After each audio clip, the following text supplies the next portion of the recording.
విద్యుత్ ఛార్జీల పెంపు ప్రతిపాదనలపై ఏపీ ఈఆర్సీ ప్రజాభిప్రాయ సేకరణ చేపట్టింది. ప్రజల నుంచి అభ్యంతరాలు స్వీకరిస్తోంది. రేపు కరెంట్ ఛార్జీల పెంపు ప్రతిపాదనపై మండిపడ్డాయి కమ్యూనిస్టు పార్టీలు.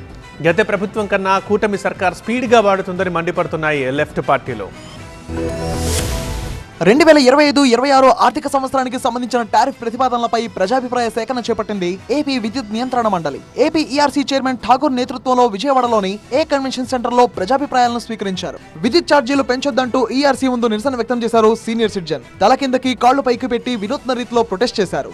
విజయవాడలో ఆందోళనకు దిగారు కమ్యూనిస్ట్ నేతలు. కరెంటు ఛార్జీల పెంపుపై ప్రజాభిప్రాయం సేకరిస్తున్నామంటున్న అధికారులు ప్రజల అభిప్రాయం మేరకు ఛార్జీలపై ఎప్పుడైనా నిర్ణయం తీసుకున్నారా అని ప్రశ్నించారు కమ్యూనిస్ట్ నేతలు. కానీ మాకు అర్థం కాదు అంటే ఏనాడు కూడా ప్రజాభిప్రాయం ప్రకారం వారు ఏ ఒక్క చర్య కూడా చేపట్టడం లేదు. గత ప్రభుత్వం ఛార్జీలు పెంచిందని బాదుడే బాదుడు కార్యక్రమాన్ని చేపట్టిన టీడీపీ నేతలు అధికారంలోకి వచ్చాక మరింత స్పీడ్ గా బాదుతున్నారని విమర్శించారు కమ్యూనిస్ట్ నేతలు. గత ప్రభుత్వంలో బాదుడు అన్నారు, ఆ బాదుడినే ఇంకా స్పీడ్ గా కూటమి ప్రభుత్వం కొనసాగిస్తా ఉంది.